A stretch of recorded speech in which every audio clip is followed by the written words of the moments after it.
আসসালামু আলাইকুম বন্ধুরা, সবাই কেমন আছো? আশা করি সবাই ভালো আছো। আমি আল্লাহর রহমতে ভালো আছি। সবাইকে জানাই ঈদ মোবারক। ঈদের জন্য কিছু কাজ গুছিয়ে রাখলাম, তাই ভাবলাম তোমাদের সাথে শেয়ার করি। আমি রাত্রেবেলা কিছু কাজ গুছিয়ে রাখছি। বিছানার চাদরটা দেখো, আমি বিছানায় গুছিয়ে নিলাম। আসলে রাত্রে যদি কিছু কাজ করে রাখি তাহলে সকালে একটু সুবিধা হয় রান্না বান্নায়। তাই আমি রাত্রে ঘরটা ভালো করে গুছিয়ে নিলাম। সকালে শুধু রান্না বান্নার কাজটাই করব। তাই দেখতে দেখতে রমজান মাসগুলো শেষ হয়ে গেল। রমজান মাস শেষ, ঈদ। ঈদ মানে আনন্দ। বাচ্চাদের তো অনেক আনন্দ। আমার ছোট ছেলে তো মানে মেহেদি নিয়ে আসছে। সারা দিন, আজ 2 দিন ধরে খালি মেহেদি পড়তেছে, তারপরে ওর মেহেদি পড়া হচ্ছে না। আর বড় ছেলে চলে গেছে নানির বাসায়, ওখানে ঈদ করবে। এখানে বাসায় নিরিবিলি, একা একা ভালো লাগছে না, তাই চলে গেছে। আমি বাসায় একা হয়ে গেলাম, আমারও নিরিবিলি ভালো লাগছে না, যেহেতু ছেলে কাছে নেই। ছোট ছেলে আছে, কিন্তু বড় ছেলে একটু লাফালাফি অত্যাচার বেশি করে, তাই ওর জন্য বেশি মনটা ছটফট করে।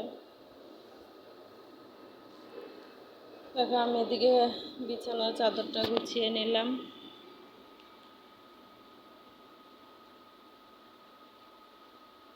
বিছানার চাদরটা গুছিয়ে আমি এদিকে ওয়ার্ড্রোবের উপরে একটু ধুলাবালিগুলো এগুলো একটু চারপাশ করে পরিষ্কার করে নেব। আর এদিকে দেখো, তোমাদেরকে একটা জিনিস দেখাই। আমি এই যে ফুলগুলি আর্ট করেছি। যখন আমি সময় পাই তখন ছেলেদেরকে সময় দেওয়ার জন্য আমি এই কাজগুলি করি। আমার ফুলগুলি কেমন হয়েছে অবশ্যই তোমরা লাইক কমেন্ট করে আমার পাশে থাকবে, আর কমেন্টে জানিয়ে দেবে যে আমার ফুলগুলি কেমন হয়েছে। এদিকে ছোট ছেলে তো লাফালাফি করতেছে। আর শুধু ভাইয়া নাই, মনটা খারাপ। মাঝে মাঝে মনে করে যে ভাইয়া আম্মু, ভাইয়ার জন্য খারাপ লাগতেছে। আর আমি এদিকে সব কাজ টুকটাক করে গুছিয়ে নিচ্ছি। সব জিনিসপত্র রাস্তার পাশে বাসা থাকলে যা হয়, ধুলাবালি দিয়ে একদম মানে সাদা হয়ে গেছে, এরকম অবস্থা। তাই আজকে যে কয়টা কাপড় ধুয়ে দিলাম, সেই কাপড়গুলা গোছানো হয় না, এইভাবে রেখে দিয়েছিলাম। এখন ভাবলাম যে গুছিয়ে রাখি। আর তোমাদের ভাইয়া তো কাপড় পরে আয়রন ছাড়া পরবে না, তাই আমি এখন এক জায়গায় রাখলে দেখতেও খারাপ দেখা যাবে, এজন্য গুছিয়ে রাখি, পরে আয়রন করে নেব।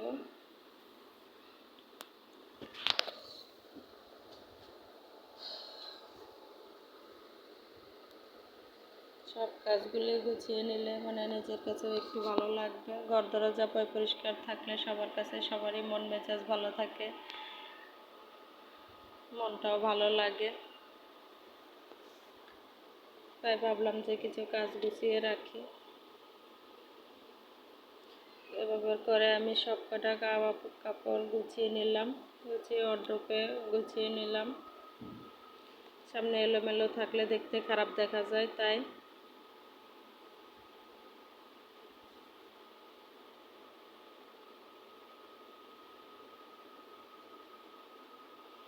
আর বড় ছেলে থাকলে সব কিছু এলোমেলো হয়ে থাকে। ওর কাপড় চোপড় গুছাইতে গুছাইতে আমার মানে জানটাই শেষ হয়ে যায়। এরকম মানে একটু পর পর একটা একটা পরবে আর যেখানে সেখানে মেলে রাখে। এদিকে আমি টুকটাক করে সব কাজগুলি গুছিয়ে ফেলছি।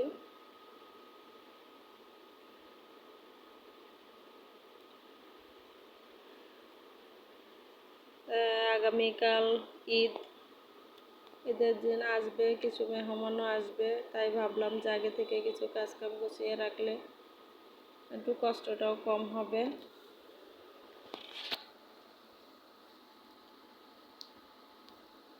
আর আমার বন্ধুরা যারা যারা আমাকে সাবস্ক্রাইব করো, সকলেই তো আমার বন্ধু। আমরা যেহেতু ইউটিউবে কাজ করছি, একজন একজনের পাশে থাকা মানে বন্ধুত্ব হওয়া।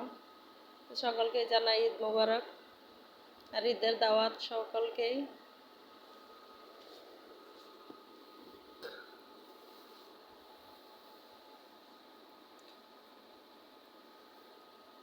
দেখো সব কাজ গুছিয়ে নিলাম। দেখা যাচ্ছে যে কত তাড়াতাড়ি করে ফেলছি। এইটুকু কাজ করতে আমার শরীরটা ঘেমে গেছে, পুরো ঘেমে মানে পানি ঝরতেছে এরকম। আর আমি সেলাই মেশিনের কাজ করি, টুকটাক নিজের কাজগুলোই করি, তাই পরিষ্কার করে রাখলাম। এদিকে এখন ঘরটা ঝাড়ু দেবো, পরিষ্কার করে নেব। ঘর একদিকে ঝাড়ু দেয় আর একদিকে ছেলে খালি ময়লা করে, মানে খাতা কলম নিয়ে সারাক্ষণ বসে থাকে, কাগজ ছিঁড়ে এদিক সেদিক করে। আর দেখো সুপারম্যান সাজছে, সুপারম্যান হয়েছে। গামছা পিছনে গামছা বাঁধছে, পায়ে মোজা পরছে। আমি বলছি যে গরমে কেউ মোজা পরে? বলতেছে আমি সুপারম্যান হয়েছি, দেখো না। অনেক পাকা পাকা কথা বলে, ওর সাথে কথা বলে পারা যায় না, এত পাকা কথা বলে। এদিকে আমি বেলকনিটাও পরিষ্কার করে নেব। আর বেলকনিতে আমি পর্দা দিয়ে রাখছি, মানে পর্দা সবসময় পর্দা দেওয়া থাকে, যেহেতু রাস্তার পাশে রুম, মানুষজন আসা যাওয়া করে এই জন্য। আর ঘরে ময়লাটাও কম আসে। রাস্তার পাশে রুম থাকলে তো ধুলাবালি সারাক্ষণ যা হয়, এই জন্য পর্দাটি দিয়ে রাখছি। আর এদিকে আমি শসা লেবু নিয়ে আসলাম, তাই ফ্রিজে রাখা হয় না, এখন রেখে দিলাম।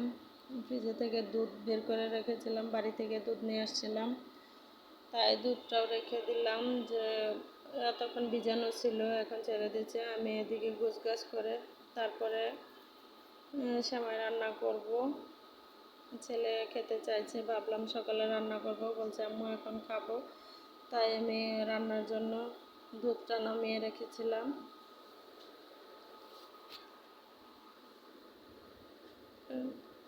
এদিকে পাতিলেও আমি দুধ জাল করে রেখেছি। এদিকে আমি সব কিছু পরিষ্কার করে নেব। চুলার পাশে তেল কাজটি হয়ে গেছে, তাই চুলাটাও মুছে নিলাম, ভালোভাবে পরিষ্কার করে নিলাম। পরিষ্কার থাকলে দেখতেও কত সুন্দর লাগে, মনটাও খুব মানে হালকা লাগে, যে কাজ নাই এরকম মনে হয়। আর তোমাদের ভিডিওগুলোও ভালোভাবে দেখতে পারি। আর কাজ থাকলে তো ভিডিও দেখাটাও একটু কষ্ট হয়ে যায়, একদিকে কাজের দিকে মন দেওয়া লাগে, আর একদিকে এই ভিডিও কখন দেখবো মনে একটা অস্থির লাগে। এদিকে টুকটাক করে সব কাজ আমি সেরে ফেললাম। এখন আমি ঘরটা ঝাড়ু দিয়েছিলাম, যে এখন আমি মুছে নেব।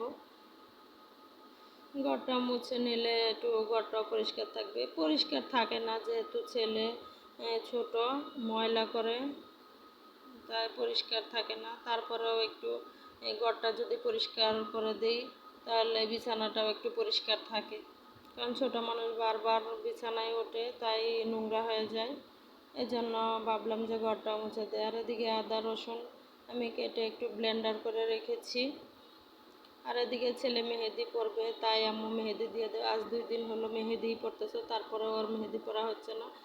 এখন আগে সুন্দর ডিজাইন পারতাম, এখন না দিতে দিতে মানে ডিজাইনও পারি না ভালো, তাই কোনো রকম দিয়ে দিলাম। যদি আমার ভিডিওটা ভালো লাগে, অবশ্যই বন্ধুরা তোমরা লাইক সাবস্ক্রাইব করে দেবে।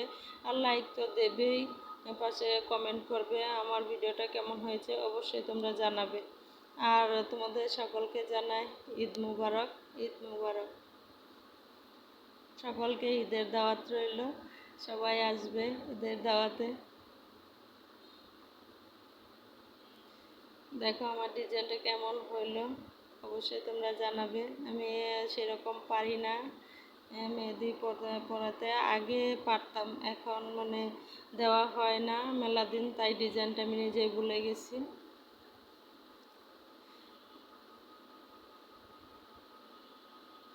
দেখো কোনো রকম দেই, তারপরেও ছেলের পছন্দ হয় না। ছেলে মানে খুবই ছুতো ধরে, যে এরকম না এরকম হবে, এরকম না এরকম হবে, ও আমাকে শিখিয়ে দেয়। এখন ছোট বাচ্চারাও স্টাইল বেশি বুঝে। আর বন্ধুরা যদি ভালো লাগে, অবশ্যই অবশ্যই তোমরা কমেন্টের মাধ্যমে জানাবে যে আমার ভিডিওটা কেমন হলো।